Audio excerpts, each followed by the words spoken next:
संसाराच्या तापानं तप्त झालेले, दुःखी झालेले लोक देवाच्या चरणाकडे धावतात. परोक्षत्वानं का होईना, संत वाङ्मयाच्या श्रवणानं, वाचनाने का होईना, पण त्यांना हे कळालेलं असतं की सुख हे परमात्म्या जवळच मिळेल. आपला तो एक देव करून घ्यावा, तेणे विण जीवा सुख नोहे. आत्मदेवाला खूप दुःख आहे. घर सोडून तो बाहेर पडतोय. गोकर्णाने त्याला उपदेश केला. 2 श्लोकामध्ये तो उपदेश आला. विस्ताराचा विषय बोलत नाही, पण गोकर्णाने त्यांना सांगितलं, चिंतन करा. चिंतन करताना हे नेहमी मानवी विचाराचा प्रवाह हा स्थूलाकडून सूक्ष्माकडे असतो, हे लक्षात घ्या. एकदम सूक्ष्माचं ग्रहण माणसाला करता येत नसतं. आधी काही स्थूल बघावं लागतं, त्याच्याकडून हळूहळू हळूहळू हळू माणसाचा प्रवास हा स्थूलाकडून सूक्ष्माकडे असतो. याला शाखाचंद्र न्याय असं म्हणतात. हा एक न्याय आहे, ज्ञानोबरांनी ज्ञानेश्वरीत सांगितलाय. पाडव्याची चंद्ररेखा निवृत्ती दावावया शाखा. आकाशामध्ये जी कोर, अमावस्येनंतर जी बारीक कोर येते आकाशामध्ये चंद्राची, ती साध्या डोळ्यांनी दिसत नाही. एखाद्याला कुणाला तरी दिसते आणि त्या बारीक चंद्ररेखेचं तो वर्णन करतो. दुसरा म्हणतो, अहो कुठे चंद्ररेखा, आम्हाला दिसली नाही. ते म्हणतो, चल दाखवतो. आकाशामध्ये चंद्र आहे, डोळ्याला दिसत नाही. मग तो म्हणतो, दिसत नाहीये ना, मग एक काम कर, ते मोठं झाड दिसतंय, दिसतं. त्या झाडाला एक फांदी आडवी लागली, दिसली, दिसली. त्या फांदीला एक उभी अशी फांदी तिरपी वर गेलेली, हा दिसली. त्या फांदीला एक डहाळी लागली, हा दिसली. त्याच्यात थोडं वर बघ, हा दिसला चंद्र. दाखवायचा होता चंद्र, पण तो सूक्ष्म डोळ्याला दिसत नसेल तर पहिल्यांदा स्थूल असणारा वृक्ष दाखवा. त्या स्थूल वृक्षापेक्षा सूक्ष्म असणारी त्याची फांदी दाखवा. त्या फांदीलाही लागलेली एक फांदी जी तिच्यापेक्षाही सूक्ष्म आहे ती दाखवा. त्यापेक्षा सूक्ष्म असणारी डहाळी दाखवा आणि मग त्याच्यापेक्षा सूक्ष्म असणारा चंद्र दाखवा, चंद्रकोर दाखवा. याला अरुंधती दर्शन न्याय असंही म्हणतात. ज्याला आकाश निरीक्षणाची सवय आहे त्याला हे माहिती आहे. सप्तर्षींच्या बाजूला, वसिष्ठांच्या बाजूला एक बारीक चांदणी असते, त्या चांदणीचं नाव आहे अरुंधती. ती दिसत नाही म्हणून पहिल्यांदा ते सप्तर्षी दाखवा, ते शेपूट दाखवा, तो चौकोन दाखवा, मग कोपरा दाखवा, मग बारीक चांदणी दाखवा. याला शाखा चंद्र न्याय आणि अरुंधती दर्शन न्याय असे 2 न्याय आहेत याच्याकरता. न्यायामध्ये माणसाच्या विचाराचा प्रवाह असाच आहे, एकदम सूक्ष्म ग्रहण होत नाही. अहो मी काल आपल्याला बोललो ना, अभंग काल आपण बोललो ना, सुंदर ते ध्यान उभे विटेवरी करकटावरी ठेवून या तुळशीहार गळा, आपण बघितला ना. हा अभंग काय आहे, स्थूलाकडून सूक्ष्माकडचा प्रवासच आहे की. उभे विटेवरी, पहिल्यांदा वीट बघा, स्थूल. त्याच्यावर कमरेचे हात बघा, स्थूल. मग गळ्यातला तुळशीहार बघा, स्थूल. कासे पितांबर बघा, स्थूल. त्याच्या पुढे जाऊन मकर कुंडल पहा, त्यापेक्षा बारीक, स्थूल. कंठातला कौस्तुभमणी बघा, स्थूल. आणि मग हे करत करत थोडं तिथंच जाऊन आत बघा, तुका म्हणे माझे हेची सर्व सुख, ते सूक्ष्म आहे. हा स्थूलाकडून सूक्ष्म, मानवी विचाराचा प्रवाह एकदम सूक्ष्माचं ग्रहण करत नाही, त्याला पहिल्यांदा स्थूलाचं ग्रहण करावं लागतं. म्हणून आत्मकल्याणाचं चिंतन करत असताना गोकर्णाने आपल्या वडिलांना, आत्मदेवाला सांगितलं की बाबा एकदम डोळे मिटून देव तुम्हाला दिसणार नाही. देव आहे, पण त्याच्याकरता ज्या गोष्टी आमच्या जीवनामध्ये असद्रूपाने आम्हाला प्राप्त झाल्या पण त्या शाश्वत नाही आहेत, त्या वस्तूबद्दलचं ममत्व हळूहळू हळूहळू काढून घ्या. नको ते टाकायला सुरुवात केली की हवं ते मिळायला प्रारंभ होतो. नको ते टाकायला सुरुवात करा. एका शिल्पकाराला विचारलं, तुम्ही या दगडातून इतकी सुंदर मूर्ती कशी हो बनवता? त्याने सांगितलं, मूर्ती दगडात असतेच, मी फक्त नको ते दगड काढून टाकतो. परमात्मा आपल्या जीवनात आहेच आहे, आपण नको ते बरंच जमवून ठेवलंय, त्याच्या खाली तो लपला, काढून टाका. हे गोकर्णाने वडिलांना सांगितलेलं चिंतन आहे. म्हणून गोकर्ण सांगतात की पहिल्यांदा स्थूल असणारी आपल्या देहाचा विचार करा. हा देह टिकणारा नाही आहे. शरीर जाणार आहे, टिकणारं नाही, संपणार आहे. त्याच्याबद्दल आसक्ती बाळगून उपयोग होणार नाही. शरीर निर्मिती जी होते ती काही फार चांगल्या तत्वांनी होत नाही. शरीर मांसाचा गोळा आहे, शरीर हाड आहे, शरीर म्हणजे रक्त आहे. याच्यापैकी एकही तत्व किंवा एकही वस्तू पूज्य आणि पवित्र मानली गेलेली नाही आहे. मदालसेचे अभंग त्या दृष्टीने आपण बघा. आत्ता मला बोलायचं नाही, विषय लांबवायचा नाही, पण मदालसा आपल्या पुत्रांना उपदेश करताना हेच सांगते, बाबा हे शरीर काय फार चांगलं आहे? शरीर जाणारं, शरीर न टिकणारं, शरीर संपणारं. मांस पांचाली कायास्थू यंत्र लोलेंग पंजिरे स्नायू अस्थि ग्रंथी शालिन्या स्त्रिया किमिव शोभनम. पंचदशीत विचार आला, काय शोभिवंत या देहामध्ये. ज्या व्यक्तीला आयुष्यभर पूज्य मानलं जातं, घरामध्ये वडील माणूस म्हणून सगळेजण ज्याच्या चरणावर मस्तक टेकवतात, ज्याचा आशीर्वाद मिळणं आपल्याला फार मोलाचं वाटत असतं, तीच व्यक्ती गेल्यानंतर तिची हाडं घरात सुद्धा आणता येत नाहीत, तांब्यात घराच्या बाहेर ठेवावी लागतात. अस्थिसंचय करून आल्यानंतर व्यक्ती पूज्य आहे म्हणून तो अस्थि कलश देवघरात नाही नेता येत, त्याला घरात सुद्धा प्रवेश दिला जात नाही, इतका विटाळ मानला जातो. मांस चांगलं नाही, रक्त चांगलं नाही, हाडं चांगली नाहीत, नसा चांगल्या नाहीत, काय पवित्र आहे याच्यातलं? हा देह नाशिवंत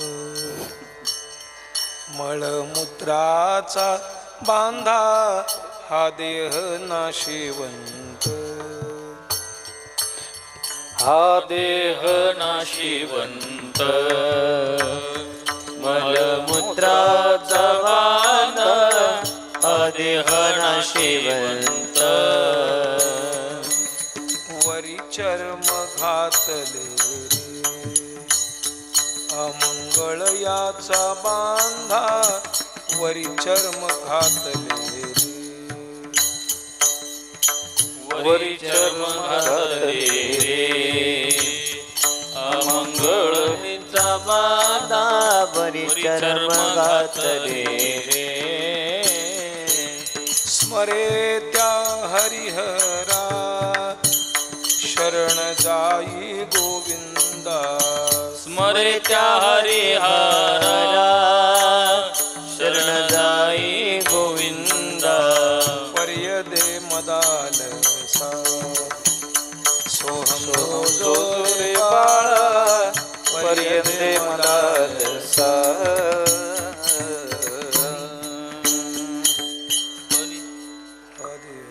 गोकर्णाने सांगितलं, काय या देहामध्ये ठेवलं? नष्ट होणारा देहे अस्थि मांस रुधिरे अभिमतिम त्यजत्वम, त्याचा त्याग करा.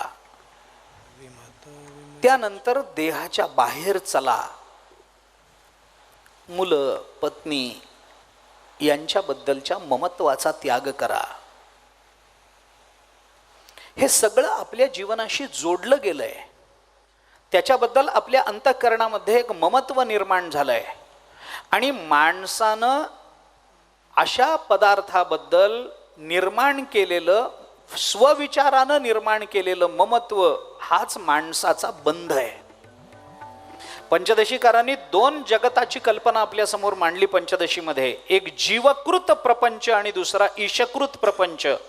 याच्यातला ईशकृत प्रपंच हा कधी कुणाला बंधनात टाकत नाही, बंधनात टाकतो तो जीवकृत प्रपंच. मी उदाहरण सांगत असतो, त्याला सांगतो आपल्याला. परमात्मा कुणाच्या आईला जन्माला घालत नाही, कुणाच्या काकूला जन्माला घालत नाही, आत्याला जन्माला घालत नाही, मावशीला जन्माला घालत नाही. परमात्मा जन्माला घालतो स्त्रीला. परमात्मा निर्माण करतो पर्वत, परमात्मा निर्माण करतो नदी. आमच्या दुःखाला हे कारण नाही आहे. पण ती स्त्री जन्माला आली की कोणी तिला काकू म्हणतं, कोणी आत्या म्हणतं, कोणी मावशी म्हणतं, कोणी बहीण म्हणतं, कोणी मुलगी म्हणतं, कोणी आई म्हणतं, कोणी पत्नी म्हणतं. हे जे नातेसंबंध आहेत हे माणसांनी निर्माण केले. म्हणून स्त्री जाण्याचं दुःख नसतं, आई जाण्याचं दुःख असतं. ममत्व आम्ही निर्माण केलंय, ते ममत्व आमच्या दुःखाला कारण आहे. मी उदाहरण सांगतो ना आपल्याला, की कल्पना तुम्ही करा की माझ्या हातातलं हे घड्याळ समजा चोरीला गेलं तर मला वाईट वाटेल की नाही? तर वाटेल, कारण मी विकत घेतलंय, त्याच्याकरता पैसे खर्च केलेत. माझं घड्याळ चोरीला गेलं मला वाईट वाटतं, पण ज्या दिवशी माझं घड्याळ चोरीला गेलं ना, त्याच दिवशी त्या चोरांनी गावातलं घड्याळाचं एक दुकान फोडलं आणि त्याच्यातून 50 घड्याळं चोरून नेली. मला सांगा, मला एक घड्याळ चोरीला गेल्याचं दुःख जर होत असेल, तर गावातलं दुकान चोरांनी फोडलं आणि 50 घड्याळं गेली, याचं 50 पटीनं दुःख जास्त व्हायला पाहिजे की नाही? होतं का? होत नाही. मला 50 घड्याळ गेल्याचं दुःख नाही आहे, मला एक घड्याळ गेल्याचं दुःख आहे. का? त्याचं कारण असं आहे, मला घड्याळ गेल्याचं दुःख नाही आहे, मला माझं घड्याळ गेलं याचं दुःख आहे. दुःख हे माझे पण कुणाशी जोडलं गेलं तिथं आहे. दुःख हे वस्तूशी जोडलं गेलेलं नाही आहे. सुख हे त्या वस्तूशी जोडलं गेलेलं नाही आहे. सुख त्या वस्तूशी आम्ही जो संबंध निर्माण करतो आहोत ना ममत्वाचा, त्या ममत्वाशी जोडलं गेलेलं सुख दुःख आहे. आपण विचार करून बघा बर. हे जो द्या, मी दुसरे उदाहरण सांगतो. समजा एकाने मला घड्याळ खरंच भेट म्हणून आणून दिलं. घड्याळ आणलं, माझ्या समोर उघडलं, ओहो सुंदर घड्याळ, काय किंमत? 15,000 रुपये किंमत. वा, त्याने दाखवलं मला, मला आनंद वाटला. आणि दाखवून झाल्यानंतर त्यांनी पुन्हा झाकण लावलं आणि मला सांगितलं, नाही नुसतं दाखवायला आणलं होतं. आता जर ते माझं झालं असतं तर मला आनंद मिळाला असता ना. ते माझं झालं नाही म्हणून मला त्याचं दुःख होत आहे. म्हणजे सुख दुःख हे त्या वस्तूशी संबंधित नाहीये, त्या वस्तू बरोबर जे माझं ममत्वाचं नातं निर्माण होतं तिथं सुख दुःख आहे. गोकर्ण सांगतो आपल्या वडिलांना, बाबा चिंतन करताना ही रीती आहे हो चिंतनाची. आपल्या जीवनामध्ये आपण निर्माण केलेले जे बंध असतात, त्या बंधाला आपण स्वतः संपवायचं असतं, ते बंध आपण तोडायचे असतात. तुम्ही या सगळ्याचा विचार करा आणि अंतःकरणामध्ये हे आपलं काहीही नाही, हे आपलं पूर्वीही नव्हतं आणि हे आपल्या नंतरही राहणार नाही याचा विचार करा. माता पिता बंधू भगिनी कोणी न पवती निर्वाणी, इष्टमित्र स्वजन सखे हे तो सुखाची मांडणी. एकला मी दुःख भोगी कुंभपाक जाचणी, तेथे कोणी सोडविना एका सद्गुरु वाचोनी. कोण सोडवेल? ज्ञानोबराय म्हणतात. माता पिता बंधू भगिनी कोण नाही. कोण येतं बरोबर सांगा? महाभारत म्हणतं एक कर्म आपल्या बरोबर येतं. पत्नी उंबरठ्यापर्यंत येते, नातेवाईक स्मशानापर्यंत येतात, मुलं चितेपर्यंत येतात, देह चितेवर येतो. तिथून पुढे आपल्या बरोबर कोण आहे सांगा? कोण आहे? कोणी नाही. आपलं कर्म आपल्या बरोबर येतं आणि ते कर्मही आपला पुढचा जन्म सिद्ध करून देतं आणि संपून जातं. कोण आहे आपलं सांगा? पत्नी येते उंबरठ्यापर्यंत, कारण ती सांगते हे इथलं माप ओलांडून मी तुझी झाले ना, मग तुझा माझा संबंध इथपर्यंतच आहे, मी त्याच्या पुढे नाही येणार. ते उंबरठ्यापर्यंत येते, तिथून आपल्याला बाकीचेच घेऊन जातात. पत्नी मागे मागे येत नाही.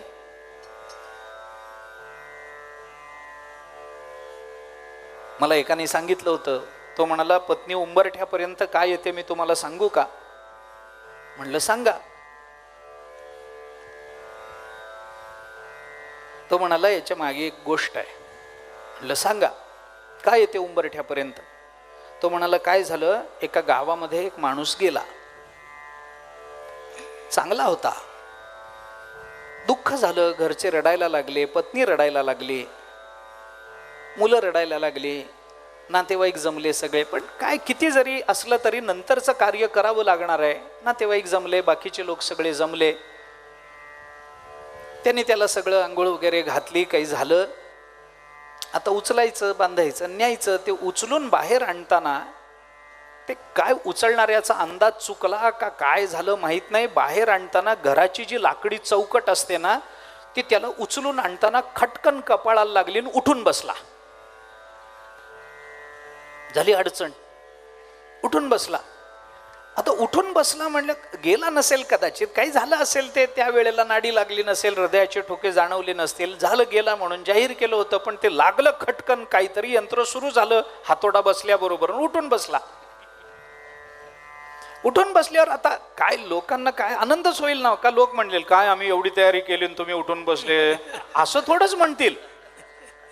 ते तर म्हणणार बरं झालं बाबा उठून बसला, गावामध्ये चमत्कार झाला, लोकांनी घरातल्या लोकांनी साखर वाटली, अमुक केलं तमुक केलं, वर्तमानपत्रात बातम्या आल्या, ते टीव्हीवर बातम्या आल्या, असे कसे तुम्ही उठून बसले. अरे बसला ते महत्वाचं आहे ना. आता त्यांनी सांगायला पाहिजे काय मी कसा उठून बसलो. ते सगळं झालं. 7-8 वर्ष आनंदात गेली, पुन्हा गेला म्हणल्यानंतर पुन्हा रडारड झाली. पुन्हा सगळं ते सामान नवीन आणलं, जुनं ठेवलं नव्हतं घरी, नवीन सामान परत आणलं, सगळं झालं. पुन्हा त्याला स्नान घातलं आणि बाहेर आणताना बायको उंबरठ्याजवळ येऊन म्हणाली इथं सांभाळा, इथं सांभाळा. पुन्हा एकदा खटकन लागलं, उठून बसला. तर 7-8 वर्ष माझ्या नशिबाला पुन्हा हेच आहे इथं. म्हणून म्हणे बायको उंबरठ्याजवळ येते. खरं खोटं देव जाणे. मला काय ऐकलेलं सांगतो मी, असं सांगता.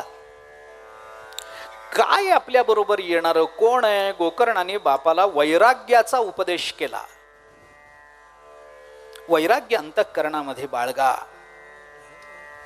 काय करा. वैराग्य राग रसिको भवभक्तिनिष्ठ. वैराग्य राग रसिक व्हा, भक्तिनिष्ठ व्हा, भगवंताचं ध्यान करा. धर्मं भजस्व सततं त्यज लोकधर्मान. लोकधर्माचा त्याग करा. अखंड भगवंताचं चिंतन करा, धर्माचं भजन करा. धर्माचं भजन म्हणजे नामाचं भजन आहे. सकळ धर्माचे कारण नामस्मरण हरिकीर्तन. दया क्षमा समाधान संत जन साधिती. निज धर्म हा चोखडा, नाम उच्चारू घडघडा. भुक्तिमुक्तीचा सवंगडा हा भवसिंधू तारक. ज्ञानोबराय बोलतात तसं बाकी सगळं सोडून द्या. धर्मं भजस्व सततम त्यज लोकधर्मान. काय सोडावं काय स्वीकारावं याचा विवेक गोकर्णाने आपल्या वडिलांना सांगितला. कारण मनुष्य जन्माला येताना ज्या गुणदोषांसह जन्माला येतो ना, त्या गुणदोषांसह तो परमार्थ करू शकत नाही. परमार्थाची परिपूर्णता त्या गुणदोषासह होत नाही.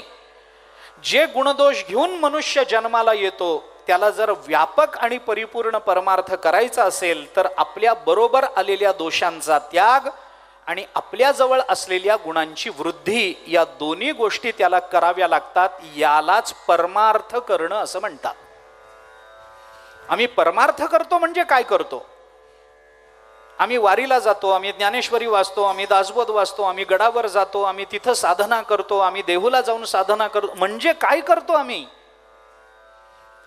आमच्या जीवनामध्ये परमात्मक कृपा संपादन करण्याकरता ज्या गुणांची आवश्यकता असते ते गुण वाढवणं आणि परमात्मा आमच्यापासून ज्या कारणाने दूर राहतो त्या कारणांचा निराश करणं, दोषांची निवृत्ती करणं, हे करण्याचे प्रयत्न करणं, याला परमार्थ असं म्हणतात. परमार्थ करतो म्हणजे काय करतो आम्ही. ज्ञानेश्वरी वाचल्याने एखादा गुण आमच्या ठिकाणी यावा, गाथा वाचल्याने एखादा दोष जावा, दासबोध वाचल्याने आमचा क्रोध कमी व्हावा, गाथा वाचल्याने आमचा विवेक वृद्धिंगत व्हावा, ही अपेक्षा असते ना. आमच्या जीवनामध्ये काही टाकलं पाहिजे, काही स्वीकारलं पाहिजे, तर आम्हाला भगवत दर्शन आहे. तुम्ही भावार्थ रामायण बघा. अयोध्या कांडामध्ये भावार्थ नाथ महाराजांनी फार गोड चिंतन केलंय. मी फक्त संदर्भ देऊन जातो, विस्तार करत नाही. नाथ महाराजांनी फार गोड चिंतन केलं. रामचंद्र प्रभूंना सांगायचं होतं की तुम्हाला उद्या वनवासाला जायचं आणि त्याच्याकरता त्यांना बोलवायला सांगितलं. ते गेले होते आपल्या महालामध्ये. कैकेयीने सांगितलं, दशरथाने सांगितलं मी नाही सांगू शकत. कैकेयी म्हणाली मी सांगते, बोलवा. मग सुमंत गेले आणि रामचंद्र प्रभूंच्या महालात जाऊन रामचंद्र प्रभूंना बरोबर घेऊन येण्याकरता जे सुमंत गेले त्यांनी रामचंद्र प्रभूंच्या राजवाड्यात काय बघितलं याच्या वर्णनाकरता नाथ महाराजांना एक अध्याय खर्च करावा लागला. नाथ महाराज सांगतात गेले न एकदम रामाला भेटले असं होत नाही. नाथ महाराज म्हणतात रामचंद्र प्रभूंपर्यंत पोचण्याकरता सुमंताला 14 दरवाजांमधून जावं लागलंय आणि त्या 14 दरवाजांमधल्या पहिल्या 7 दरवाजामध्ये आपल्या जवळचे दोष टाकावे लागलेत आणि नंतरच्या 7 दरवाजांमध्ये काही गुण प्राप्त करून घ्यावे लागलेत. त्या दोषाच्या त्यागातून आणि गुणांच्या प्राप्तीतून मग रामाचं दर्शन झालं. आपण पहा पहिल्या 7 दरवाजामध्ये टाका काय काय टाका नाथ महाराजांनी विस्ताराने वर्णन केलंय. रथ सांडोनी पहिले द्वारी, छत्र चामर दुसरे द्वारी, पादत्राणादी सामुग्री तिसरे द्वारी पैर आहे, चौथे द्वारी सांडिता अर्थ, 5वे द्वारी निशेष स्वार्थ, 6वे द्वारी समस्त साधन पै राहती, सांडोनी मितूपणाचा सांगात, मग रिघावे 7वे द्वारात, तैची पावे रघुनाथ मुख्य परमार्थ या नाव. नाथ महाराज बोलतात बघा भावार्थ रामायण अयोध्याकांड शेवट हे सगळं केल्यानंतर 7 दरवाजे, त्या 7व्या दरवाजात मितूपणा टाकला पाहिजे आणि मग तिथून पुढे 7 दरवाजे लागतात, त्याच्यात काही मिळवलं पाहिजे. भावार्थ ते राजभुवन, प्रथम दारवंठा श्रवण, दुसरे ते साधन नित्यानित्य विवरण ते तिजे, 4था दारवंठा मनन, 5वा निदिध्यासन जाण, 6वा वैराग्यपूर्ण, 7वा जाण साक्षात्कार. नाथ महाराज बोलतात गोकर्णाने आपल्या वडिलांना सांगितलं बाबा तुम्ही असे जाऊन मांडी घालून बसलात म्हणजे तुम्हाला भगवत दर्शन होणार नाही. भगवत दर्शन चिंतनाने होतं आणि चिंतनात वस्तूचा त्याग होतो आणि चिंतनात गुणांची प्राप्ती होत असते. आणि चिंतन करणं हा मानवाचा विशेष आहे. आम्हाला सगळ्यांना हा उपदेश आहे. ज्या ज्या पदार्थांबद्दल आत्तापर्यंतच्या संसारात जी जी आत्मीयता धारण केली होती तो आत्मत्व भाव सोडून दिला पाहिजे आणि तो आत्मत्व भाव तिथून काढून फक्त भगवंताच्या चरणी लावला पाहिजे. कबीर महाराजांनी सांगितलं इधर से उखाडना उधर लगाना इसी का नाम परमार्थ है.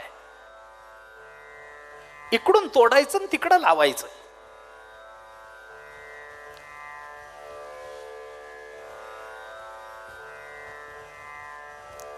ते अलीकडे त्या बॅटऱ्यांना प्लस मायनस असतं ना त्याचे चिमटे असतात, ते जर उलटे लागले ना काही उपयोग होत नाही. फक्त इकडचा चिमटा इकडं आणि इकडचा चिमटा इकडं प्लस मायनस करता आलं पाहिजे एवढंच आहे. प्लसचा चिमटा देवाचा असतो, मायनसचा चिमटा संसाराचा असतो. संसाराचा चिमटा प्लसकडे लागला तर चालत नाही आणि देवाचा चिमटा मायनसकडे लागला तर चालत नसतं. चिमटे बदलावे लागतात, बदलता आलं पाहिजे. साधा विचार आहे. गोकर्णाने सांगितलं. आत्मदेव त्याचा उपदेश ऐकून अरण्यामध्ये निघून गेले. मग मात्र त्या दुंदुकारीला घर सगळं रिकामं झालं. एके दिवशी तो आईला मारून आईला म्हणाला कुठं धन लपवलंस ते सांग. खूप मारलं. दुंदुली व्यथित झाली. आता हेच आपलं जीवन असंच जगावं लागणार या निराशेपोटी तिने एक विहीर जवळ केली, विहिरीमध्ये उडी मारली, आपलं जीवन संपवलं. गोकर्णालाही ते पटलं नाही. गोकर्ण निघून गेला तीर्थयात्रेकरता. मग सगळं घर दुंदुकारीला रिकामं मिळालं. दुंदुकारीचा स्वैराचार वाढला. दुंदुकारीने 5 वेश्या घरामध्ये आणून ठेवल्या, त्यांच्याबरोबर राहायला लागला. गावातलं प्रतिष्ठित घर पण गावाच्या निंदेला पात्र झालं. लोक निंदा करायला लागले. मग आता संपत्ती संपली, वेश्या घरात आल्या, त्यांना काही दिलं पाहिजे. मग याच्या चोऱ्या माऱ्या सुरू झाल्या. कोणाच्या तरी मुलाला उचलायचं, पकडायचं, पैसे मागायचे, नाही दिले तर त्या मुलाला विहिरीत टाकून देऊन मारून टाकायचं. असे उद्योग धुंदुकारीने सुरू केले. हळूहळू त्याला तेही पैसे मिळेनात. मग वेश्यांना कळलं की आता हा आपल्याला सांभाळू शकत नाही. मग काय करावं म्हणून 5ही वेश्यांनी त्याला मारण्याचं ठरवलं. त्यांनी त्याला आडवं पाडलं. दुंदुकारी मरता मरेना. भागवताने सांगितलं स्त्रिया फार धाडशी असतात. त्यांनी त्याला आडवं पाडलं, त्याच्या अंगावर बसल्या, त्याच्या तोंडामध्ये निखारे भरले, धुंदुकारीचा गळा घोटला, त्याला सर्वार्थानं मारण्याचा प्रयत्न केला. धुंदुकारीला मारून पुरून टाकलं. वेश्या तिथून निघून गेल्या. कोणी विचारायला लागलं, कुठे तो धुंदुकारी तुमच्या? तो बहुतेक यात्रेला गेला, माहीत नाही, आम्हाला सोडून गेल्या. वेश्या निघून गेल्या. त्या धुंदुकारीला मरणानंतर भूतयोनी प्राप्त झाली. तो त्या घरात राहिला. कालांतराने गोकर्णाची तीर्थयात्रा संपवून गोकर्ण त्या घरी पुन्हा आला. गोकर्णाला काही भास झाले. त्यांनी गावातल्या लोकांना विचारलं. गावातल्या लोकांनी सांगितलं. संध्याकाळच्या वेळेला गोकर्ण परत घरी आल्यानंतर घरात बसल्यावर त्या धुंदुकारीने अकराळ विक्राळ रूप घेतलं. त्याच्यासमोर प्रकट झाला. गोकर्णाने विचारलं, कोण आहेस तू, काय नाही? त्यांनी सगळं सांगितलं. मला भूतयोनी प्राप्त झाली. गोकर्णाने सांगितलं, मी तुझ्याकरता काहीतरी करतो. गेला, गयेला श्राद्ध वगैरे केलं, परत आला, तरी काही फरक पडला नाही धुंदुकारीवर. धुंदुकारी पुन्हा प्रकट झाला. मला या योनीतून सोडव, मला फार दुःख भोगावं लागतं आहे. प्रार्थना केली. त्यांनी सांगितलं, अरे तुझ्याकरता मी खूप काही केलंय बाबा, सूर्याची उपासना केली, तुझ्याकरता अमुक केलं तमुक केलं, मी तुझ्याकरता गयेला जाऊन श्राद्ध घातलं, मुक्त का होत नाहीस? धुंदुकारीने सांगितलं, तू गयेला माझ्याकरता 1000 श्राद्ध घातलीस तरी मी मुक्त होणार नाही. मग काय करावं असा प्रश्न निर्माण झाला. गोकर्णाने सूर्याची उपासना केली आणि सूर्याने सांगितलं की तू भागवताची कथा कर. मग गोकर्णाने भागवताची कथा केली. ती कथा करताना एक वेळूची काठी समोर ठेवली. त्या वेळूला 7 गाठी होत्या. त्याच्यामध्ये येऊन तो धुंदुकारी राहिला. एक एक स्कंद 12 गाठी होत्या, 7 गाठी होत्या. एक एक दिवस झाला की एक एक गाठ फुटायला लागली. असं करत करत करत 7 दिवसात 7 गाठी फुटल्या. धुंदुकारी मुक्त झाला. सगळं गाव कथेला यायला लागलं होतं. सगळ्यांना आनंद वाटला. धुंदुकारीला नेण्याकरता विमान आलं. मुद्दा इथे आहे, विमान आलं. विमानात बसून ज्या वेळेला धुंदुकारी निघाला त्यावेळेला त्या दूतांना बाकीच्यांनी गोकर्णाने विचारलं, अरे कथा ऐकणारे सगळेच आहेत, सगळ्यांना घेऊन जाणारं विमान घेऊन या ना, फक्त त्याला का नेता? त्यावेळेला विष्णुदूत आणि गोकर्णांमध्ये जो संवाद झाला तो संवाद सांगणारे पण आत्ता ते स्थान नाही आहे. आपण दुसऱ्या स्कंधाला प्रारंभ करू, त्या श्रवणाच्या वेळेला मी तो विचार सांगेन. पण एवढं सगळं झालं. मग त्याने विचारलं काय करायचं? मग त्यांनी सांगितलं की हे सुद्धा मुक्त होतील, कारण ह्यांना सुद्धा भागवताचं श्रवण घडलेलं आहे. कालांतरानं गोकर्णाला विमान आलं, कालांतराने श्रोत्यांना विमान आलं आणि ही कथा संपते, भागवताचं महात्म्य संपतं. याच्यातून सिद्ध काय करायचंय? या कथेमध्ये आमच्या तर्काला काय पटलं हा विचार करू नका. या कथेमध्ये सत्यासत्यता किती याचा विचार करू नका. भागवताने सांगितलंय, आपण सत्य मानायचंय. आमच्या तर्काला किती पटलं राहू द्या बाजूला, इथं तर्क चालवू नका. महात्म्य सांगितलंच एवढ्या करता जातं की आमची त्या सगळ्या महात्म्य ज्ञानानं तिकडं प्रवृत्ती व्हावी. आणि इतकं पाप करणारा सुद्धा जर भागवताच्या श्रवणानं मुक्त होऊ शकतो, तर आपल्या मनात हा विचार स्वाभाविकतेनं येईल की आपण धुंदुकारी एवढे तरी वाईट नक्की नाही ना. मग धुंदुकारी सारखा वाईट जर भागवताच्या श्रवणाने मुक्त होतो, आपण तर त्याच्यापेक्षा कमी पापी आहोत. आपण असा अनाचार केला नाही, आपण आई वडिलांना त्रास दिला नाही, आपण आई वडिलांची सेवा केली, आपण व्यसनाधीन झालो नाही, आपण वेश्यांच्या नादी लागलो नाही, आपण व्यभिचार केला नाही, आपण भ्रष्टाचार केला नाही, आपण अनाचार केला नाही. एवढं सगळं करणारा धुंदुकारी मुक्त होऊ शकतो, आपण का होणार नाही? आपणही श्रवण केलं पाहिजे. हा विश्वास, ही श्रद्धा आपल्या अंतःकरणात निर्माण व्हावी याच्याकरता म्हणून भागवत महात्म्य सांगितलं जातं. या भागवताच्या महात्म्यातून फक्त श्रवणाची प्रेरणा जागी करणं हा हेतू आहे.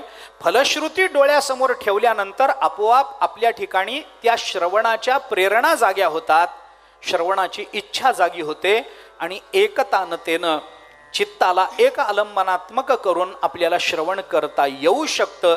हे आपल्याला कळावं याच्याकरता म्हणून ही कथा सांगितली.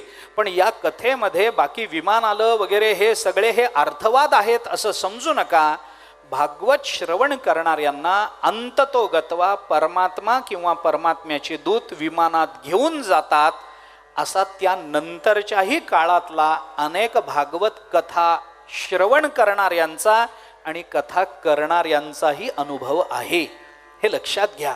त्यामुळे फक्त चित्ताची एकतानता, भगवत चरणावरचा विश्वास, शुकदेवांच्या शब्दावरची निष्ठा आणि आत्मकल्याणाची तळमळ आपल्या अंतःकरणात असेल तर त्या श्रवणाने आपल्याला सुद्धा परमात्म तत्वाची प्राप्ती होईल. याकरता म्हणून भागवत महात्म्य सांगण्यात आलं. या भागवत महात्म्यानंतर प्रथम स्कंधाला प्रारंभ होतो. तो प्रथम स्कंध हा अधिकार स्कंध म्हणून सांगितला जातो. त्याचा थोडासा विचार करायचा आहे. स्कंधाला प्रारंभ होतोय. 1-2-5 मिनिट फक्त भजन करू. स्कंधानंतर थोडंसं भजन करत राहू. थोडंसं भजन करू. लगेच पहिला स्कंध आपल्या समोर मी व्यक्त करतो. श्रीमन्नारायण श्रीमन्नारायण श्रीमन्नारायण नारायण नारायण श्रीमन्नारायण श्रीमन्नारायण श्रीमन्नारायण नारायण नारायण श्रीमन्नारायण नारायण नारायण श्रीमन्नारायण नारायण नारायण लक्ष्मी नारायण नारायण नारायण लक्ष्मी नारायण नारायण नारायण बद्री नारायण नारायण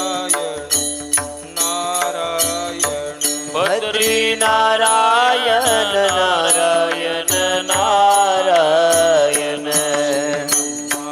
नारायण श्रीमन्नारायण श्रीमन्नारायण नारायण नारायण श्रीमन्नारायण श्रीमन्नारायण श्रीमन्नारायण नारायण नारायण माता नारायण नारायण नारायण माता नारायण नारायण नारायण पिता नारायण नारायण नारायण पिता नारायण नारायण नारायण नारायण पिता नारायण सद्गुरु नारायण नारायण नारायण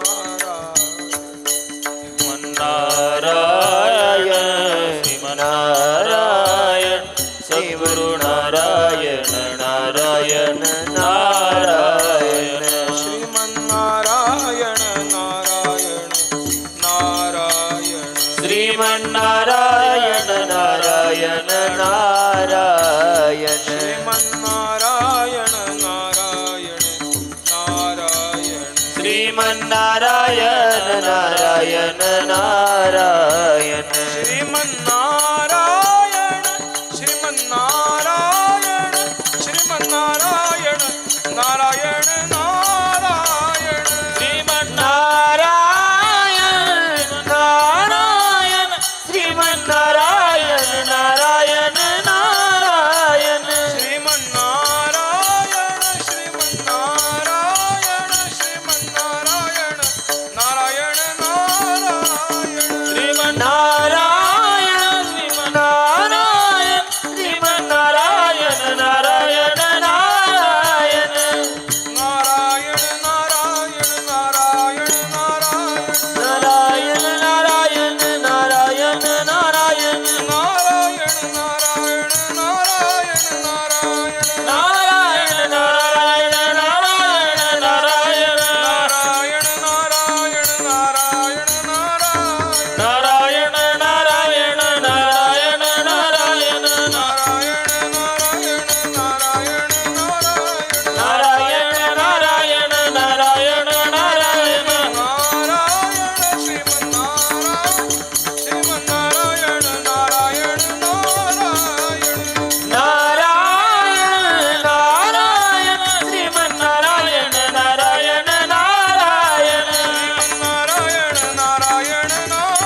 जन्माद्यस्य यतोऽन्वयादितरतश्चार्थेष्वभिज्ञस्वराट् तेने ब्रह्महृदायादिकवये मुह्यन्ति यत्सूरयः तेजो वारिमृदां यथा विनिमयो यत्र त्रिसर्गो मृषा धाम्ना स्वेन सदा निरस्तकुहकं सत्यं परं धीमहि. प्रथम स्कंधाला आपण प्रारंभ करतो. भागवताचा प्रथम स्कंध हा अधिकार स्कंध म्हणून सांगितला जातो. भागवत हे 12 स्कंधाचं आहे. 12 स्कंध आहेत. याच्यातले पहिले 2 स्कंध हे अधिकार स्कंध आणि साधन स्कंध म्हणून सांगितले जातात आणि उरलेले जे 10 स्कंध आहेत त्या 10 स्कंधामध्ये महापुराणाचं एक एक लक्षण त्या स्कंधाच्या रूपानं प्रकट झालेलं आपल्याला दिसतं. त्या स्कंधाचं निरूपण करताना मी ते सगळं सांगतो, कारण द्वितीय स्कंधाच्या शेवटी महापुराणाचं लक्षण काय आहे या संबंधातला विचार भागवताने बोलून दाखवला. पहिला स्कंध हा अधिकार स्कंध आहे. अधिकार कोणाचा, अधिकार कसा, या संबंधातला थोडासा विचार आपण केला पाहिजे. अधिकाराचं निरूपण करणारा स्कंध आहे. या स्कंधामध्ये एकूण 19 अध्याय आपल्याला दिसतात. या 19 अध्यायाचं वर्गीकरण असं आहे की पहिल्या 3 अध्यायामध्ये सूत आणि शौनकांचा संवाद आहे. नंतरच्या 3 अध्यायामध्ये नारद आणि व्यास महर्षी यांचा संवाद आहे. नंतरच्या 12 अध्यायामध्ये भगवान शुकाचार्य आणि परीक्षिती राजांचा संवाद आहे. आणि शेवटच्या एका अध्यायामध्ये शुकाचार्यांचं चरित्र व्यक्त झालेलं आपल्याला दिसतं. असा एकूण प्रथम स्कंध आहे. पहिल्या स्कंधामधल्या 19 अध्यायांची ही व्यवस्था आपल्याला लावून दिलेली दिसते. का असं करण्यात आलं? कारण इथं प्रत्येक वेळेला अधिकाराचा विचार आपल्याला करावा लागतो. अधिकाराचा विचार हा फक्त परमार्थात किंवा भागवताच्या श्रवणातच करावा लागतो असं नाही. प्रपंचामध्ये सुद्धा अधिकाराचा विचार करावा लागत असतो. कारण प्रपंच सुद्धा अधिकाऱ्याकडून केला जातो. सगळ्यांना प्रपंच करता येतो, मग सगळ्यांना परमार्थ करता येत नाही का? येतो ना. पण अधिकार परमार्थात जसा अधिकार लागतो तसा प्रपंचातही अधिकार लागत असतो. अधिकार नसताना प्रपंच कुणाचा चांगला झाला मला सांगा? असं होत नाही. प्रपंचात अगदी साधं बोलू मी आपल्याला, अहो नुसतं आता मतदान करायचं म्हटलं तरी सुद्धा तुम्हाला 18 वर्षाचं व्हावं लागतं. हा अधिकार नाही का? म्हणून आपण म्हणतो ना, नाही हो अजून मतदानाचा अधिकार नाही आला. अधिकार आला नाही म्हणजे काय आला? अधिकार नाही म्हणजे काय? अधिकार ही अशी संज्ञा आहे की ती संज्ञा त्या विषयाचा स्वीकार करण्याची योग्यता तपासून देत असते. अधिकार म्हणजे काय? अधिकार ही अशी संज्ञा आहे. आपल्याला मी म्हणतो ना मतदानाचा मला अधिकार नाही म्हणजे काय आहे? म्हणजे मी मतदान करण्याच्या योग्यतेचा आहे की नाही हे तपासून देणारी ती संस्था आहे. अधिकार असणं म्हणजे ती संज्ञा लक्षात घ्या. आपण माणूस म्हणतो मला अधिकार नाही. आपल्याकडे मतदानाचा अधिकार आहे. मी मतदान 18 वर्षाचं व्हावं लागतं. आम्हाला लग्न करायचं असेल तर 21 वर्षाचं व्हावं लागतं. त्याच्या आधी लग्न करणं गुन्हा आहे आपल्याकडे. बालविवाह होतो. तो विवाह मान्य होत नाही. ते आपल्या कायद्याला तो मान्य नाही. त्याच्याकरता मग तुरुंगवास आहे, त्याच्याकरता काही दंड योजना आहे, त्याच्याकरता आईबापांना अटक आहे, जे काही असेल ते. पण 21 वर्षाचं झाल्याशिवाय लग्न करता येत नाही पुरुषाला. 18 वर्षाचं झाल्याशिवाय आपल्याला मतदानाचा अधिकार येत नाही. हे अधिकाराचं चिंतन आहे. मला गंमत वाटते ती याची आहे. अहो लग्न करण्याकरता 21 वर्ष लागतात आणि मतदान करण्याकरता 18 वर्ष लागतात. म्हणजे देशाचा पंतप्रधान कोण हे ठरवायला 18 पुरतात, पण बायको कोण हे ठरवायला 21 लागतात. कुठला अधिकार मोठा असेल सांगा बरं? कुठला अधिकार मोठा? 21 वर्षाचं व्हावं तेव्हा पत्नी ठरवता येते. पंतप्रधान काय 18 वर्षात ठरून जातो. असं आहे. अधिकार लागतो ना. संस्कृतामध्ये एक तक्र स्नुषा न्याय म्हणून न्याय सांगितला जातो. त्याचं नाव आहे तक्र स्नुषा न्याय. तक्र म्हणजे ताक आणि स्नुषा म्हणजे सून. ताक हा शब्द आपल्याला माहिती आहे. सून, सासू सून मधली सून. इंग्रजीतलं सून नाही, मराठीतली सून. सासू सुनेमधली सून. ताक आणि सुनेचा एक न्याय सांगितला जातो. तक्र स्नुषा न्याय असं म्हणतात त्याला. एका बाईला घरी काही कढी वगैरे करायची होती म्हणून ताक पाहिजे होतं. तर ताक घरात नव्हतं म्हणून तिची शेजारीण जी मैत्रीण होती, अगदी भिंतीला भिंत लागून, एकच भिंत दोघांमध्ये, दाराला दार लागून शेजारी तिची मैत्रीण राहत होती. तिच्या घरामध्ये दूध दुभतं होतं, कायम ताक असायचं. हिला वाटलं शेजारी जाऊ, आपण ताक घेऊन येऊ. म्हणून ती ताकाकरता भांडं घेऊन शेजारच्या घरामध्ये मैत्रिणीच्या घरी गेली. मैत्रीण घरी नव्हती, सून घरी होती. मैत्रीण घरी नव्हती म्हणजे तिची जी मैत्रीण होती शेजारणीची ती घरी नव्हती. ती भागवत वगैरे ऐकायला गेली असेल कुठेतरी, पण ती घरी नव्हती.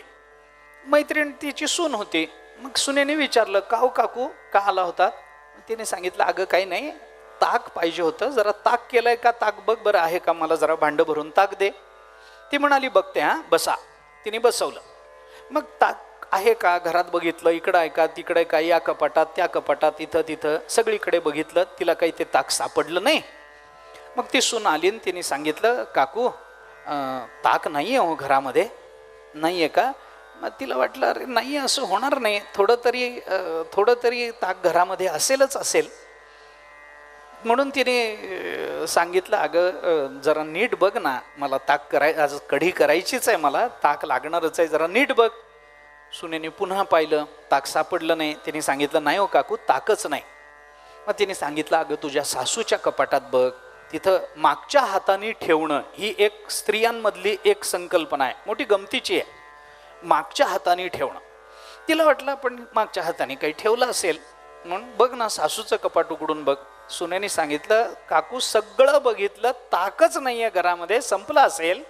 आज उद्या ताक होईल आमच्या घरामध्ये, झालं की मी स्वतः आणून देते तुमच्याकडे, नका चिंता करू तुम्ही. ती म्हणाली, बरं आता नाहीये म्हणल्यानंतर काय करणार, ठीक आहे. ती आपलं भांडं घेऊन परत निघाली.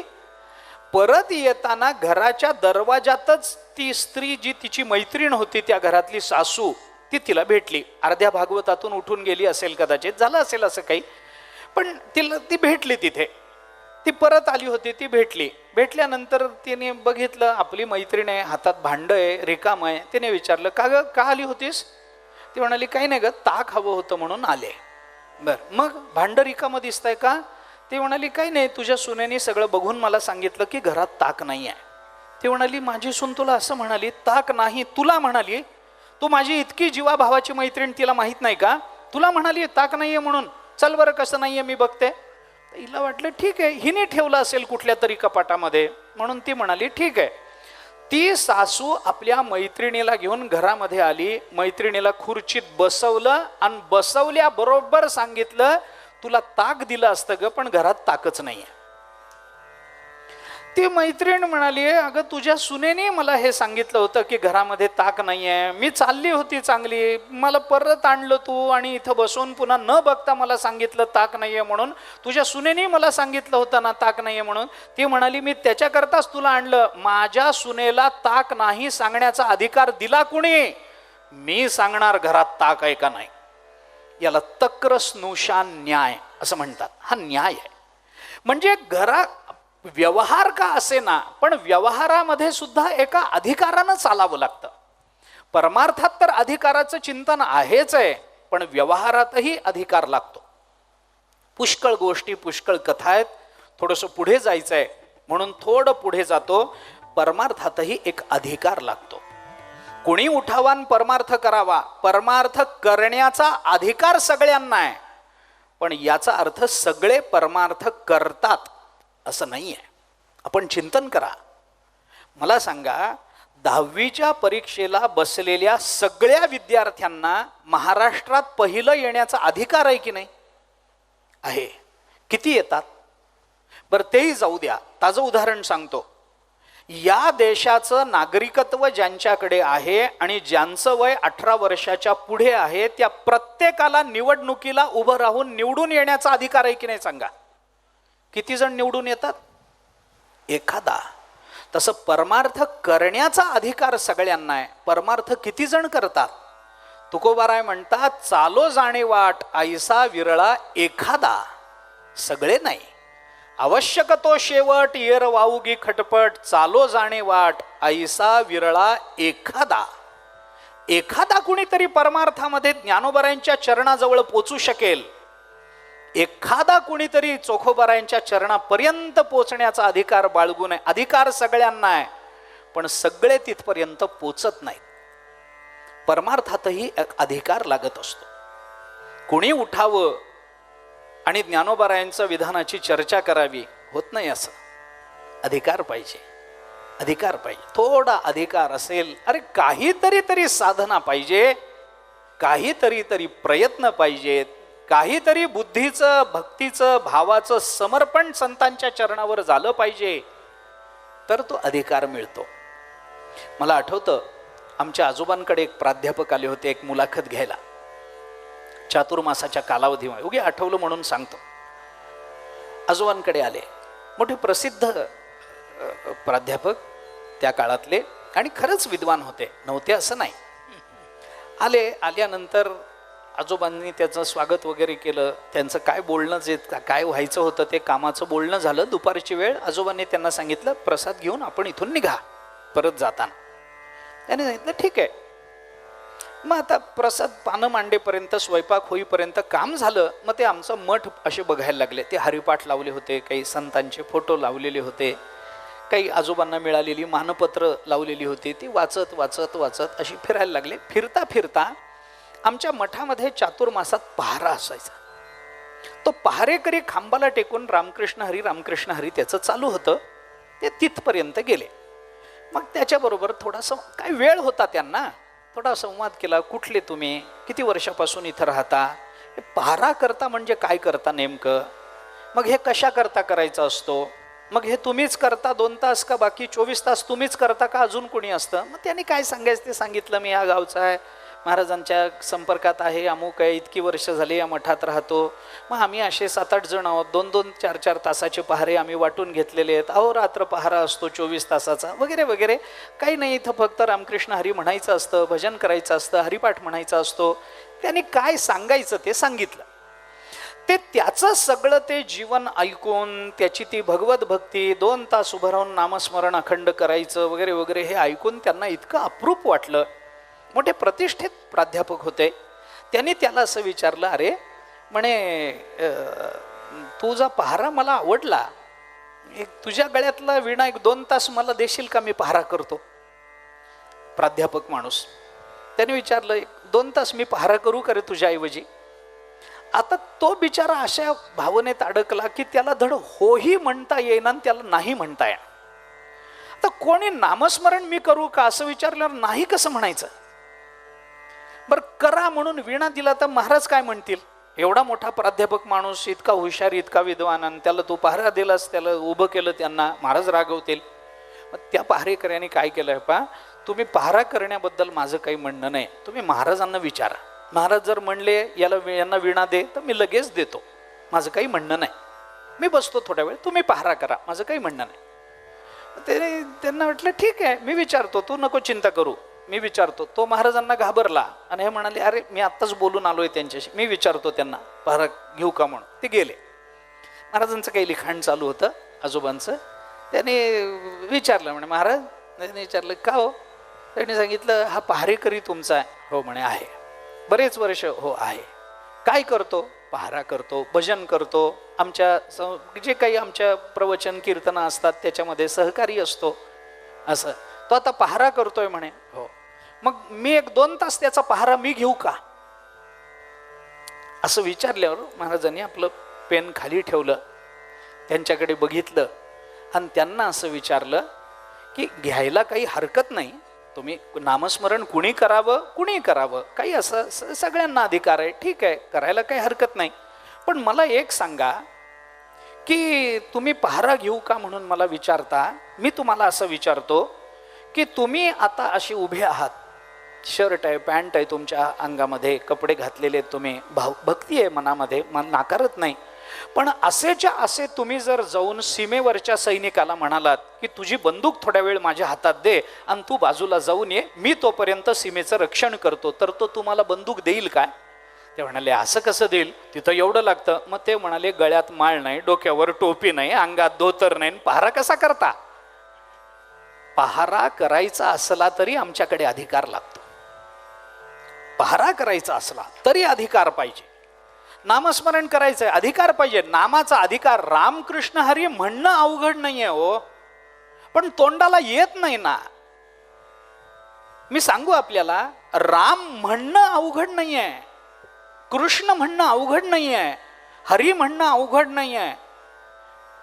रामकृष्ण हरी हे शब्द काही फार कठीण आहेत आणि त्याच्याकरता फार तपसाधना करावी लागते, हिमालयात जाऊन ध्यान लावावं लागतं तेव्हा रामकृष्ण हरी म्हणता येतं, असं काही नाहीये. राम म्हणण्या एवढं सोपं नाम या जगात दुसरं कोणतं नाहीये. पण अडचण कुठे मी सांगू का आपल्याला, राम म्हणणं अवघड नाहीये, पण राम म्हणण्याची बुद्धी होणं फार अवघड आहे. राम म्हणणं, नाम घेणं अवघड नाही, पण नामस्मरण करण्याची बुद्धी होणं याच्याकरता जन्मजन्माचं प्रयत्न आणि पुण्य लागतं ना. जयाचे वाचे पुढा भोजे, नाम नाचत असे माझे, जन्म सहस्त्र ओळगीजे, एक वेळ यावया. भगवान बोलतात 9व्या अध्यायामध्ये, सततम कीर्तयंतो माम यतंतश्च दृढव्रता. तिळे तिळे पुण्य साचा पडे, तरी हे बहुता जन्मी जोडे, नाम तुझे वाचेसी आतोडे, समागम घडे संतांचा. अधिकार नाही असं नाही, पण ते होत नाही ना. अहो, ज्याला राम म्हणता आलं नाही त्याला मरा म्हणावं लागलं. आपल्याला इतिहास माहिती आहे की नाही वालाकोळ्याचा.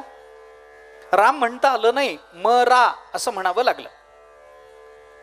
मग मरा मरा मरा मरा असं करता करता अक्षरांचा व्यत्यास झाला आणि राम शब्द मुखातून बाहेर झाला. मान्य आहे, आपल्याला सगळ्यांना इतिहास माहिती आहे, कथा माहिती आहेत.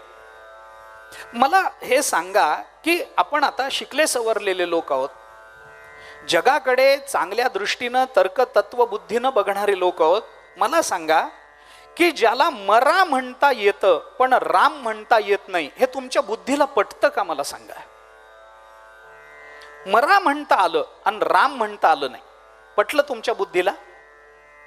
पटतं का सांगा? अरे मरा म्हणण्यामध्ये जे मरा म्हणण्यामध्ये उच्चारावं लागतं, ज्या अक्षराचा उच्चार, त्याच अक्षराचा उच्चार तसाच राम शब्दामध्ये करावा लागतो. मरामध्ये ज्या राचा उच्चार करावा लागतो तोच उच्चार राम मध्येही करावा लागतो. उच्चाराला काही घेणं देणं नाही की तुम्ही कोणता शब्द उच्चारताय, तो उच्चार आहे, ती क्रिया आहे, ती अभिव्यक्ती आहे, त्याला काही घेणं देणे. तुम्ही रामातलं राम म्हणताय का मरातलं म्हणताय का महाराजातलं म्हणताय, त्याला काही घेणं देणं नाहीये. तुम्ही मरातलं म्हणा, रामातलं म्हणा, आणखीन कशातलं म्हणा, महाराष्ट्रातलं म्हणा, काही म्हणा, रा उच्चार तुम्हाला जमतो ना, मग मला याच्यातला रा जमतो आणि याच्यातला रा जमत नाही, असं थोडंच असतं. असं थोडंच असतं. मला नाशिक मधला ना म्हणता येतो पण नागपूर मधला ना म्हणता येत नाही, पटतं तुम्हाला? असं होईल? शक्य आहे? तुमची तर्कबुद्धी तुम्हाला मदत करेल? कसंही सांगा नाही. ज्याला मरा म्हणता आलं पण त्याला राम म्हणता आलं नाही, अरे काय सांगता? शक्य आहे का? मरातही मच आहे, रामातही मच आहे, मरातही राच आहे, रामातही राच आहे. उच्चाराला शब्दाशी घेणं देणं नसतं. उच्चार आमच्या कर्मेंद्रियाचं काम आहे, तेवढं आमची वाणी करणार. ते कर्मेंद्रिय आहे, जड आहे. त्या जडाला काही घेणं देणं नाहीये की तुम्ही राम म्हणताय का अमुक म्हणताय का मरा म्हणताय का आणखीन काही म्हणताय. मग हे कसं शक्य आहे? मरा म्हणता आलं राम म्हणता आलं नाही. कुणाच्याही तर्काला हे पटत नाही, सामान्य बुद्धीलाही हे पटत नाही. मग ही कथा खोटी आहे म्हणा. खोटी नाही ना, वाल्मिकी रामायणात आलेली कथा आहे, खोटी कोण म्हणणार? मग कथाही खरी आहे आणि हे बुद्धीलाही पटत नाही. मग संगती काय आहे? त्याची हीच संगती आहे. मरा म्हणता आलं पण राम म्हणता आलं नाही, कारण राम म्हणायला पुण्य लागतं, ते त्याच्याजवळ नव्हतं. मरा म्हणायला पुण्य लागत नाही म्हणून मरा म्हणता आलं. मरा म्हणायला काही पुण्य लागत नाही, मरा म्हणता आलं. राम म्हणायला पुण्य लागतं, ते जवळ नव्हतं म्हणून राम शब्द मुखाला आला नाही. नामाचा भक्तीचा अधिकार सगळ्यांना आहे, पण सगळेच ती करू शकतील असं नाही. परमार्थात अधिकार लागतो. म्हणून अथातो ब्रह्म जिज्ञासा असं सूत्र ब्रह्मसूत्रात आलं. अथातो, अथ, अतः ब्रह्म जिज्ञासा. केव्हा ब्रह्मजिज्ञासा अथ आता आम्ही ब्रह्मजिज्ञासा करतो. आता म्हणजे कधी? कारण अथ पदाचा विचार करताना जगद्गुरु शंकराचार्यांनी अथातो ब्रह्मजिज्ञासा या सूत्रावर भाष्य करताना 3 अर्थ दिलेत. अथ शब्दाला 3 अर्थ आहेत आणि आमच्याकडे प्रत्येक वेळेला सूत्रबद्ध ग्रंथाचा प्रारंभ अथनी झालाय. अथातो भक्तिम व्याख्यास्यामः नारद महर्षी बोलतात, भक्तिसूत्र पहा. अथ योगानुशासनम पतंजली काय बोलतात वाचा. अथातो ब्रह्म जिज्ञासा व्यास महर्षी ब्रह्मसूत्राचा आरंभ कसा करतात बघा. अथ शब्द 3 अर्थाने वापरला जातो. प्रारंभ या अर्थाने अथ शब्द आहे, पूर्व प्रकृताच्या अपेक्षेने अथ शब्द आहे आणि अनंतर या अर्थाने अथ शब्दाचं निर्वचन होतं. अथ म्हणजे प्रारंभ, आता प्रारंभ करा. आता शब्द ज्ञानेश्वर महाराजांनी पूर्व प्रकृताच्या अपेक्षेने 16व्या अध्यायात आणि 13व्या अध्यायात पुष्कळ ठिकाणी वापरला. एक प्रकरण संपवून तदनुषंगिक दुसरं प्रकरण सुरू करण्याकरता आता शब्द हा सांधा असतो. दैवी संपत्तीचं वर्णन करताना अनेक ठिकाणी ज्ञानोबारांनी आता शब्दाने विषय बदलून नवीन विषयाला प्रारंभ केलेला दिसतो. आता कदर्थवीत व्याधी बळीकरणाची आधी विषय बदलला. आता शब्द पूर्व प्रकृताच्या अपेक्षेनं विषय बदलण्याकरता, एक विषय संपवण्याकरता आता शब्दाची योजना असते. एक विषय संपवून नवीन विषय सुरू करण्याकरता आपण व्यवहारामध्ये वापरतो. तर 2 भावांचं भांडण झालं, घरामध्ये भिंत उभी राहीपर्यंत ताणलं गेलं. गावातले लोक मध्ये पडले, अरे काय तुम्ही भाऊ भाऊ भांडता, गावातलं प्रतिष्ठित घर तुमचं, काय भांडता, तुम्हाला लाज वाटत नाही? तुमचे वडील तंटामुक्तीचे अध्यक्ष होते ना, भांडण काय करता मग? नाही असं झालं, त्यांनी शेतात असं केलं, यांनी घरात असं केलं, ते चालूच असतं गावागावामध्ये. मग गावातले लोक मध्ये पडतात, अरे काय तू मोठा आहेस ना, एक पाऊल मागे घ्यायचं, तू लहान आहेस ना, तुला कळत नाही का तो तुझा दादा आहे म्हणून, एवढं काय असतं समजून घ्यायचं. मग गावातले लोक सांगतात, हे पहा झालं गेलं विसरून जा. आता एक विषय बंद केला, भांडण हा विषय बंद केला आणि सुखानं राहा हा विषय सुरू केला. याचा सांधा म्हणजे आता, अथ शब्द. आणि अथ शब्द हा अनंतर्य या अर्थाने येतो, अमक्या अमक्याच्या नंतर. पसायदानाचा आरंभ सांगा मला.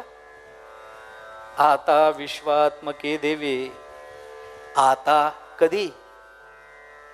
येणे वाग्यज्ञे तोषावे, कधी आता? तोषो निमज द्यावे पसायदान, हे कधी? आता. आता म्हणजे कधी? कशाच्या नंतर? किंबहुना तुमचे केले धर्मकीर्तन हे सिद्धी नेले, येथ माझे जी उरले पायिकपण आता. पायिकपण प्राप्त झाल्यानंतर आता. आता कोठे धावे मन, तुझे चरण देखिलिया, भाग गेला क्षीण गेला अवघा झाला आनंदो. आता म्हणजे कधी? तुमचे किंवा तुझे चरण देखिलिया नंतर आता मन कोठे धावे? आता. चरण दर्शनानंतर हे सांगणारा आता शब्द आहे, त्याला अनंतर्य म्हणतात. अथा तो ब्रह्म जिज्ञासा, आता आम्ही ब्रह्म जिज्ञासा करू. आता म्हणजे कधी करू? त्याला आचार्यांनी अर्थ सांगितला, साधन चतुष्टय संपन्न झाल्यानंतर ब्रह्म जिज्ञासा होत असते. विवेक, वैराग्य, समाधी, षट संपत्ती आणि मुमुक्षुता प्राप्त झाल्यानंतर ब्रह्म जिज्ञासा करता येते. कारण ज्याच्या ठिकाणी विवेक वैराग्य नाही तो ब्रह्म जिज्ञासा नाही करू शकेल. तो विवेकाच्या प्राप्तीचा प्रयत्न करेल, तो वैराग्य प्राप्तीचा प्रयत्न करेल, पण तो ब्रह्म जिज्ञासा नाही करू शकणार. दुसरीच्या वर्गात बसलेल्या विद्यार्थ्याला तुम्ही एकदम 10वीचं गणित घातलं तर त्याला करता येईल का? त्याला त्या संकल्पना ज्ञात आहेत का? तो शिकलाय का? ते नाही ना, असं होत नाही. एकदम लहान मूल आहे, दूध भातावर जगत आहे, त्याला एकदम तुम्ही 25 लाडू खाऊ घातले तर जगेल का? नाही ना. मग ते म्हणतं तुम्हाला थांबा थोडं मोठं होऊ द्या, मग 25 काय 50 आणा, मी आहे तर तुम्ही आहे म्हणेल ना. का? कारण तोपर्यंत त्याचा अधिकार सिद्ध झालेला असतो. दुसरीच्या वर्गातल्या विद्यार्थ्याला 10वीचं गणित येणार नाही. तो 9वीत गेल्यानंतर 10वीत गेल्यानंतर त्याला 10वीचं गणित येईल, नंतर येईल अनंतरीय. ब्रह्मजिज्ञासा अशी एकदम करता येत नाही. अथा तो ब्रह्मजिज्ञासा. अथ हा अधिकार आहे. आमच्याकडे कर्माचा अधिकार, ज्ञानाचा अधिकार, भक्तीचा अधिकार लागतो ना. भक्तीला सुद्धा अधिकार आहे. कोणी भक्ती करून चालत नाही म्हणून तुकोबारांना हे आवर्जून सांगावं लागलं. भक्ती तो कठीण शुळावरील पोळी, निवडे तो बळी, विरळा शूर तो अधिकारी आहे. जो विरळा शूर आहे तो भक्तीचा अधिकारी आहे. सगळ्यांना भक्ती नाही करता. हा अधिकार म्हणजे सगळ्यांना करता येऊ शकते, पण सगळे करत नाहीत. म्हणून भक्ती करणं सोपं नाही. भक्तीची तो जाती ऐसी सर्वस्वासी मुकावे, तुकोबाराय बोलतात. आमच्या सर्वस्वाचा त्याग करावा तर आम्हाला भक्ती करता येते. कोण करतो? कुणाला करता येतं? त्याला गोरोबा काका व्हावं लागेल, त्याला चोखोबाराय व्हावं लागेल, तर सर्वस्वाचा त्याग म्हणजे काय असतो ते कळतं. गोरोबा काकांनी एवढं वैराग्य कुणाजवळ आहे जगाच्या पाठीवर? कोण आहे असं? चोखोबारायांसारखी अंतःकरण शुद्धी जगाच्या पाठीवर कुणाची आहे सांगा? कोणी नाही. शुद्ध शुद्ध शुद्ध जीवन म्हणजे चोखोबाराय. जनाबाईंसारखं समर्पण कुणाच्या जीवनात आहे सांगा? नामदेवरायांसारखी नामनिष्ठा कुणाच्या जीवनात आहे सांगा? नाथ महाराजांसारखी शांती कुणाच्या जीवनात आहे सांगा? निवृत्तीनाथ महाराजांसारखा साक्षी भाव कुणाच्या जीवनात आहे सांगा? ज्ञानोबारायांसारखी ज्ञानस्वरूपता कुणाच्या जीवनात आहे सांगा? नाही ना. त्याला अधिकार लागतो. कर्माचाही अधिकार आहे. विशिष्ट कर्म करायचं असेल तर अधिकार लागतो. नित्य, नैमित्तिक, काम्य, प्रायश्चित्त कर्माचे प्रकार आहेत. प्रत्येकाला अधिकार लागतो. अहो, बापाचं श्राद्ध करायचं असेल तर अधिकार लागतो. काय अधिकार लागतो? कमीत कमी बाप मेलेला असला पाहिजे. एवढं तरी गृहीत धरा. का जिवंतपणीच असं होत नाही ना. म्हणून सगळ्यात पहिल्यांदा भागवतांनी चर्चा केली ती अधिकाराची चर्चा केली. अधिकाराचा विसर पडणं म्हणजे अधःपतनाची निश्चिती असते, हे लक्षात घ्या. कारण अधिकाराचा विसर म्हणजे अवहेलना आहे. आणि दुर्दैवाने, मी पुन्हा एकदा शब्द वापरतो, मला क्षमा करायला, पण दुर्दैवाने एखाद्या व्यक्तीला अधिकार नाही हे सांगणं म्हणजे तो म्हणतो याच्यापेक्षा माझा मोठा अपमान होऊच शकत नाही. तुमचा अधिकार नाही असं म्हणून बघा, पटत नाही, रागावतो तो. निदान 2 क्षेत्रामध्ये तरी सगळ्यांना असं वाटतं की आपला अधिकार परिपूर्ण आहे. 2 क्षेत्र कमीत कमी, एक अध्यात्म आणि दुसरं राजकारण. सगळ्यांना वाटतं बस माझा अधिकार मोठा आहे.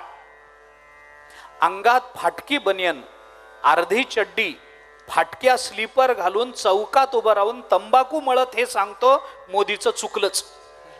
इथं याला वाटतं ते चुकले हे मला कळलं, पण त्यांना कळलं नाही. त्यांच्या हाताखाली हजारोनी IAS ऑफिसर्स आहेत, पण याला तंबाखू मळताना कळलं आणि त्यांना त्या पदावर असून कळलं नाही. केवढा अधिकार, केवढा अधिकार.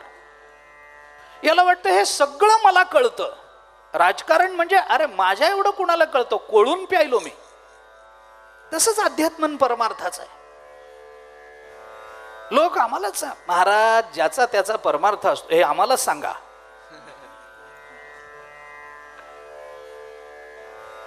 प्रत्येकाचा परमार्थ वेगळा. एकाने मला सांगितलं, ते म्हणले महाराज तुम्ही काही म्हणा, पण एवढ्या लवकर समाधी घेतली ज्ञानोबारायांचं चुकलंच. अजून राहिले असते तर मी म्हणलं बरोबर आहे, त्यांचं चुकलं, तुला विचारून घ्यायला पाहिजे होती, चुकलं त्यांचं, तुला विचारून घेतली नाही समाधी त्याने. ज्ञानोबरांची चूक कुठं काढता, तुकोबरांचे दोष काय दाखवता, अधिकार आहे का आमचा? पण माणसाला अनधिकारित्व हे सहन करण्याची संकल्पना नाहीच आहे, तो सहनच करू शकत नाही स्वतःचं अनधिकारित्व.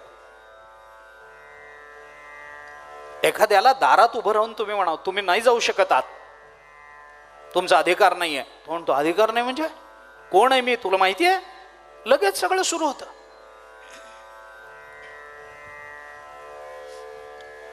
अधिकार लागतो, परमार्थातही लागतो.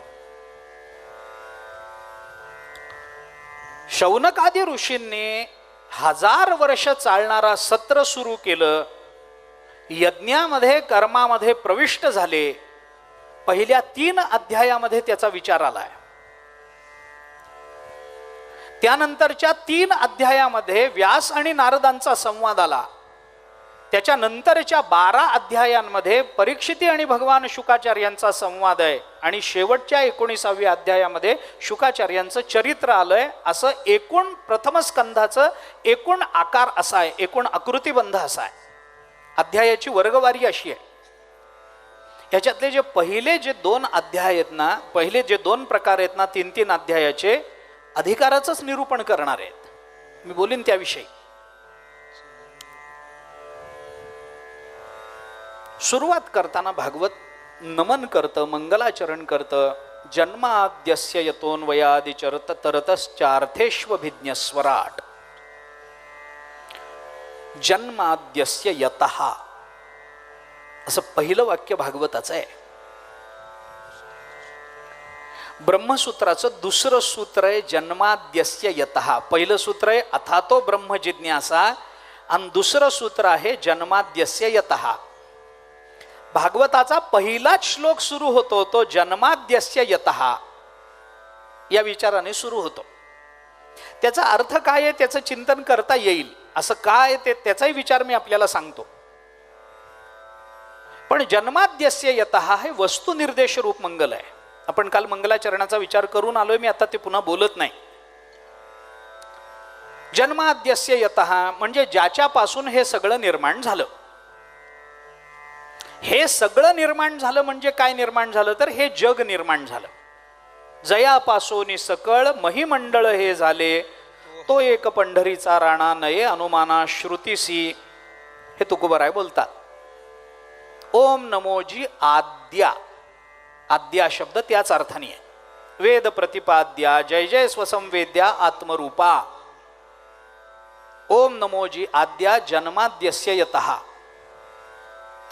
ब्रह्मसूत्राची जी चतुसूत्री आहे ना, पहिली जे 4 सूत्र आहेत, या 4ही सूत्राचा संकोच म्हणजे ज्ञानेश्वर महाराजांची पहिली ओवी आहे.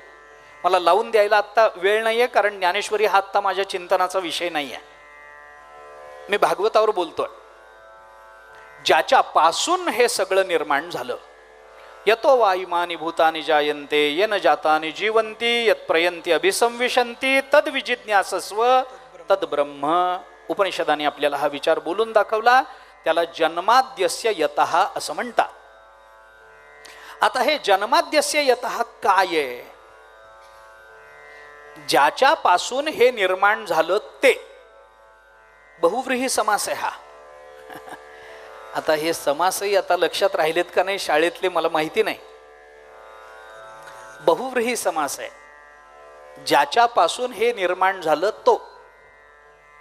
हे निर्माण झालं म्हणजे हे जग निर्माण झालं आणि तोच या जगताचा कर्ता होऊ शकतो, दुसरा कोणी होऊ शकत नाही. हा बहुव्रीही समास झाला. वेगवेगळे समास आहेत. सगळं सांगायचं कारण नाही मला, पण बहुव्रीही समासामध्ये 2 प्रकार आहेत संस्कृतात. एक आता हे खरंच हे म्हणजे अवघड आहे, म्हणजे मला भीती आहे ती झोप लागण्याची. बहुव्रीही समासाचे 2 प्रकार असतात. एक तद्गुण संविज्ञान बहुव्रीही असतो आणि एक अतद्गुण संविज्ञान बहुव्रीही असतो. काय आहे ह्याच्यामध्ये? जन्माद्यस्य यतः बहुव्रीही होतो की नाही. ज्याच्यापासून हे निर्माण, हे सगळं निर्माण वगैरे झालं ते.